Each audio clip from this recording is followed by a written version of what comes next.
ډیرو محترم مسلمانانو، نن د جمعې د شپې یو خاصه وظیفه چې هغه وظیفه د صلات آیات الکرسی د محترمو چې دې سره د انسان الله جل شانه هر قسم حاجتونه پوره کوي. د انسان د زړه مرادونه الله جل شانه پوره کوي. ځکه آیات الکرسی یو بهترین آیات دی د الله تعالی د کلام.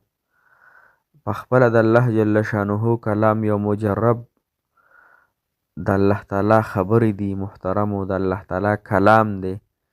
نو کوم انسان چې دا مونځ وکړي او په دې طریقې سره وکړي، دا وظیفه وکړي د آیات الکرسی محترمو، د هر حاجت دپاره یوه شپه دا وظیفه ده انشاء الله چې الله جل شانه هم حاجتونه پوره کړي.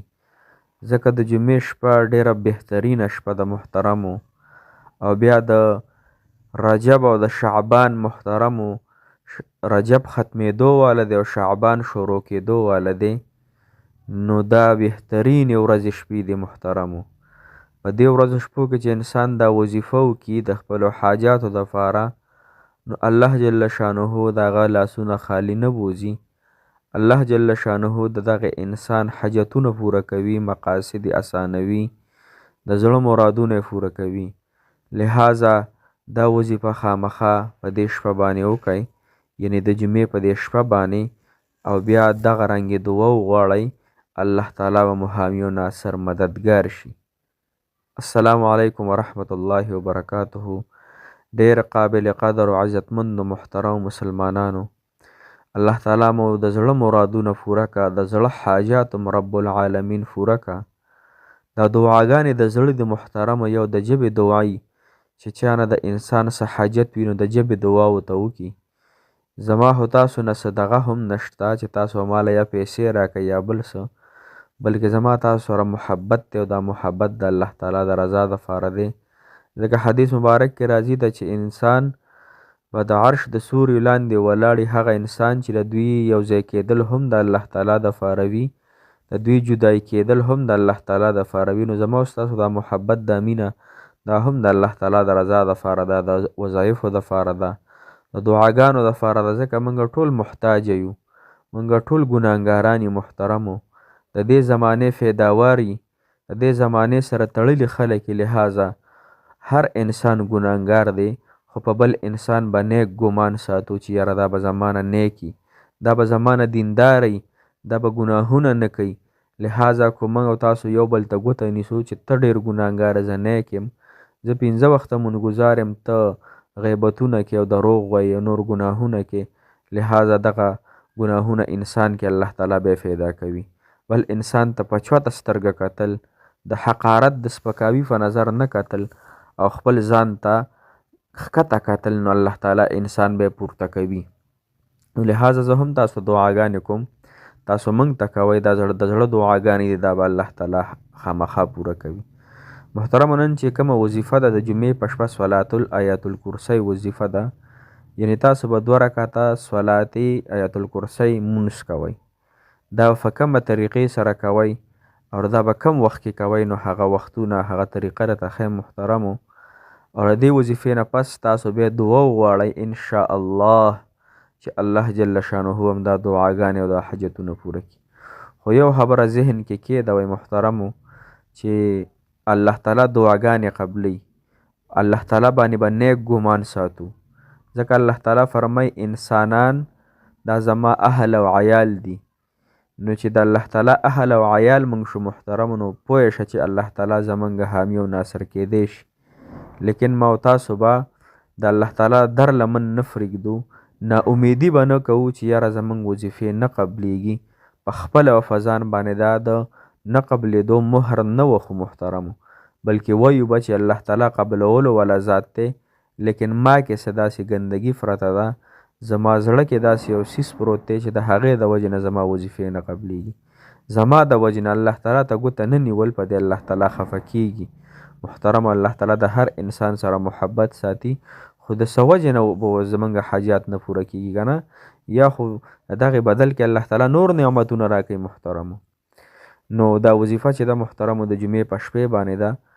جمعې په شپې د ماسخوتن مونځ نه پسې هم کولی شئ، د تهجدو په ټایم کې هم کولی شئ. تهجد په ټایم کې مو ډیر اعلی به وي ان شاء الله چې په دغه یو شپه کې د حاجت پوره شي. که د ماسخوتن مونږ نه د فس وکړو نو بیا هم ان شاء الله امید د رب العالمین نه دی چې حاجت په دې پوره شي.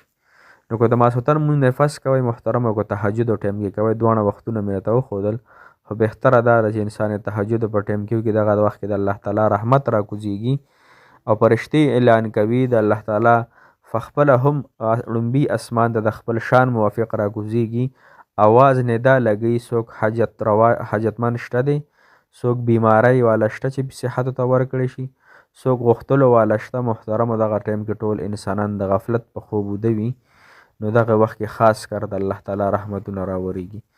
نو تاسو به داسې کار وکئ. طریقه کار د وظیفې دا دی چې اودس چهاردام به وکئ خمزیدار.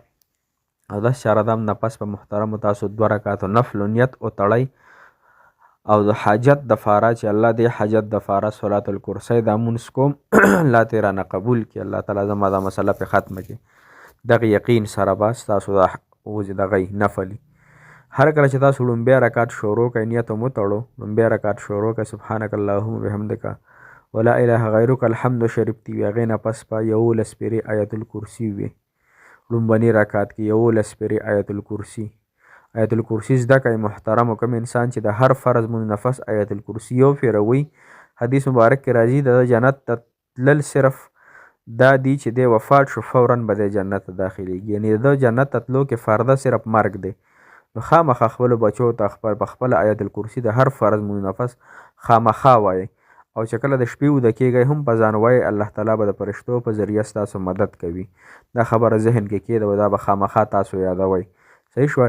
چاته نه ورځي موږ ته کمنټ وکړئ، زه به ته کمنټ کې درولېږم.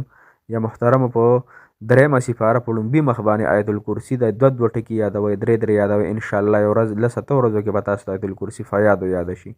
دا خامخا د هر فرض مونځ نفس دا لازمي ځان سره وایي. دویمه خبره ده محترمو چې 11 پیرې په لومبي رکعت کې وي، بیا 2م رکعت ته تاسو کله پورته شوئ محترمو، نو په 2م رکعت کې بیا 11 پیرې آیت الکرسي وي.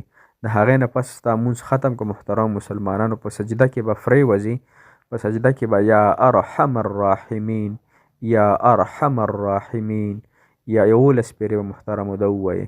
صحیح شوه. د هغې نه پس په سجده کې د الله تعالی نه دعا وغواړئ، په سجده کې به الله تعالی ته وجاړئ، په سجده کې به خپله حاجت د الله تعالی نه طلب کړي چې الله تعالی دا حاجت مې دی تېره الله بس پوره کړي. الله بل چاته مې سجده به نه ده لګولې، الله ستا نه ما سوا بل چاته سجده جایز هم نه ده او نه چاته لګوم، الله ستا په در کې مې لګولې. الله ما د سجدې نه پاسېدلو نه مخکې زما د حاجت پوره کړي. الله زما د حاجت پوره کړي. ډېر زیات وجاړئ او 15 منټه دا سجده وکئ، تاسو وجاړئ الله تعالی نه وغواړئ انشاءالله، او دغه یقین سره چې الله ته زما دا حاجت پوره کړي. سجدې نه سر نه پورته کوم، الله ته زما په دې حاجت راوایي، ته زما په دې حاجت پوهئ، الله د خپل دربار نه پوره کړي انشاءالله. دا یو ورځ چې تاسو وکړه الله تعالی مو سره حاجت پوره کړي. که مثال په طور حاجت پوره نه شو نو خیر دی، 2-3 ورځې 4 ورځې تر 15 ورځو پورې خامخا وکړئ، اسانه عمل دی انشاءالله. الله تعالی مو حامی و ناصر مددګر شي. الله مو خوشحاله ساته، الله مو د زړه مرادونه پوره کړه. جزاک الله خیره.